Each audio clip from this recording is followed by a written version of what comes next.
విశాఖ జిల్లా కలెక్టర్గా హరేంద్ర ప్రసాద్ ఈ రోజు జిల్లా కలెక్టర్ కార్యాలయంలో పదవి బాధ్యతలు చేపట్టారు. అనంతరం మీడియాతో మాట్లాడుతూ ప్రజలందరికీ మంచి చేసే విధంగా తాను పనిచేస్తానని, ప్రజలకు ఎల్లప్పుడూ అందుబాటులో ఉంటానని అన్నారు. బాధ్యతలు చేపట్టిన విశాఖ కలెక్టర్ హరేంద్ర ప్రసాద్.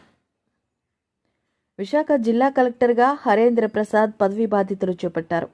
అనంతరం ఆయన మాట్లాడుతూ ప్రజలకి మంచి చేసే విధంగా తాను పనిచేస్తానని, ప్రజలకి ఎల్లప్పుడూ అందుబాటులో ఉంటానన్నారు. విశాఖ జిల్లాని ఐటీ, ఆర్థిక రాజధానిగా చేయాలని రాష్ట్ర ప్రభుత్వం ఆలోచన చేస్తుందని చెప్పారు. ప్రభుత్వం ప్రజల ఆశయాలకు అనుగుణంగా పనిచేస్తానన్నారు. తన దృష్టికి వచ్చిన విషయాల్లో న్యాయం జరిగేలా చూస్తానని హామీ ఇచ్చారు. అందరికీ నమస్కారం. నా పేరు హరేంద్ర ప్రసాద్. నేను ఈరోజు వైజాగ్ జిల్లా కలెక్టర్గా బాధ్యత స్వీకరించడం జరిగింది. మీ అందరికీ తెలుసు, వైజాగ్ ఒక ఆదర్శ నగరం, ఐపీకే ఒక గర్వకారణం. అలాంటి ఒక నగరానికి జిల్లా కలెక్టర్గా రావడం చాలా సంతోషంగా ఉంది.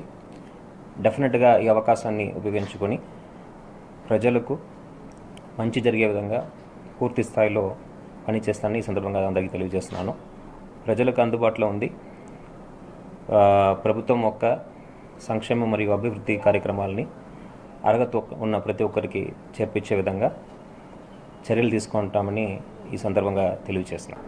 We will be available fully.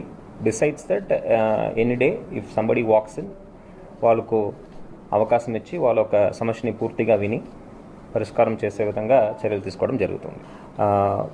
ప్రభుత్వం డెఫినెట్గా విశాఖపట్నాన్ని ఐటీ అదేవిధంగా ఫినాన్షియల్ క్యాపిటల్గా చేయాలనే ఉద్దేశంతో తీసుకురాబోతున్న ఇన్వెస్ట్మెంట్స్ కావచ్చు, జాబ్స్ కావచ్చు, పూర్తి స్థాయిలో ఇక్కడ అభివృద్ధి జరిగే విధంగా జిల్లా యంత్రకం ఒక పనితీరు ఉంటుంది. దానికి కావాల్సిన ఎఫర్ట్స్ డెఫినెట్గా పెట్టడం జరుగుతుంది. ఇక్కడ దానికి కావాల్సిన స్కిల్ డెవలప్మెంట్ కావచ్చు, దానికి కావాల్సిన ఎకో సిస్టమ్ కావచ్చు, డెవలప్ చేయడం జరుగుతుంది. ప్రభుత్వం ఒక పాలసీ మేరకు అదేవిధంగా ప్రజాప్రతినిధుల యొక్క సలహాలతో ఈ అభివృద్ధి కార్యక్రమాన్ని ముందుకు తీసుకువెళ్ళడం జరుగుతుంది. An enquiry which is going on, definitely will take it to a logical conclusion. So అలాంటి సమస్యలు ఏదైనా మా దృష్టికి వస్తే డెఫినెట్గా న్యాయం జరిగే విధంగా చర్యలు తీసుకోవడం జరుగుతుంది.